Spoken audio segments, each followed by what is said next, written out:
I want to report the progress for this case analysis. In this case, Maria went to shop, then she stepped onto puddle of liquid, then fall onto ground. That caused physical injuries to Maria, and she decided to sue shop for negligence. So the first thing we need to decide is whether the Maria has suffered from consequential economic loss or pure economic loss. So because of the injury of Maria, she has to pay for medical treatment and she has also lost the wages which she could earn in the future. So her injury of Maria has directly caused the economic loss, which is different from pure economic loss that does not come directly from physical damage. This means the general negligence will be applied in this scenario. In this case, shop may have suspicious in making negligence, which is fail to do something a reasonable man will do, or did something a reasonable man will not do. But to check whether the glossary has breached a tort law, we need to follow 4 steps to prove that. First, is there any duty of care from the glossary of Maria? From Donna v. Stevenson, a person found a snail in the bottle and soon she felt sick and the court invented an able principle. Although there's no contact, the relationship of two people can still be close enough to impose a duty of care, which means you should consider that if the person is close enough that I should think about whether my action will influence them or not. And the judges can also do threefold test, and this is developed by Caparo Industries v. Dickman. In this case, in the Maria's case, the shop has already known that there is a pot of liquid on the ground, which means they can foresee there can be someone who accidentally stepped onto it and slipped. And Maria now acts as a customer to the shop, which means the glossary needs to protect the basic safety of the customers because their relationship is close enough that the shop's action can sometimes directly influence Maria. And it is fair enough to impose a duty of care because when Maria is in the shop, it is the job for glossary employee to keep a customer safe, not customer himself. This is because a customer does not have ability to change the environment, the shop. So as a result, the glossary owed a duty of care to Maria. The next step is to ensure that there must be a breach of duty of care from the glossary to Maria. We need to do reasonable man test. That is, will a reasonable man do in this situation?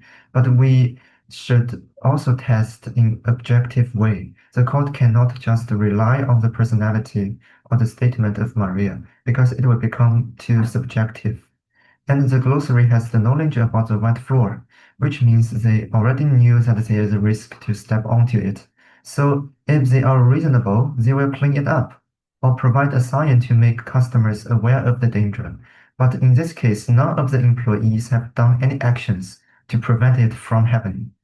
This is not a reasonable man will do in this situation. So there is definitely a breach of duty of care of the shop. Also, the court will judge that is there any contributory negligence from Maria in this situation. Okay, in Nettleship v. Weston, the court has held that the person who teaches the learner of driving also has contributory negligence because the instructors should check whether the insurance has fully covered him. If in this case, if the shop has cleaned up the puddle or placed a noticeable sign on the ground, it will be nearly impossible for Maria to slip because she will notice the sign and go away, or will not fall at all if the liquid is already cleaned. So Maria was nearly no contributory negligence in this case. And even if the shop has breached the duty of care, the court must know is there any negligence of the shop directly caused the consequence. From Barnett v. Chelsea Hospital, even the hospital has negligence that they refused to treat the patient. However, patient has been killed because if he has swallowed the arsenic. So this means the action of hospital did not change the result. So there's no causation by hospital, and they were not liable. In Maria's case, the court can do but-for test. Will the negligence of the glossary directly cause the consequence? And if the shop has successfully cleaned the liquid or warned Maria about it, will Maria still fall? The answer is no. If the shop has taken sufficient steps to keep Maria from danger, Maria will see the sign and keep her distance from liquid. So, we can say that it was the glossary's negligence directly caused the consequence. After this, the court finally needs to take the remoteness factor into account. Remoteness means that the party who breaches the duty of care is close enough to the plaintiff, and it is able for them to predict the consequence. If they can, and they still commit negligence, then they will be considered as breach of tort law. But if they cannot foresee the result, then they do not have the liability for other party. In Overseas Tankship v. Mostock Engineering Limited, the court held that the worker was doing repair was too far away, so they could not see the boats and ships, and they could not predict the consequence. But in this case, the shop employees already knew there was a pot of liquid on the ground. This already come to their knowledge, so they already can predict the consequence, such as potential risk for customers to slip on the ground. But they did not do anything to prevent this from happening. They should be responsible for Maria's injury. So, based on the cases study and applied theory, I think Maria is likely to win and she could receive full compensation. That is all my presentation. Thank you so much.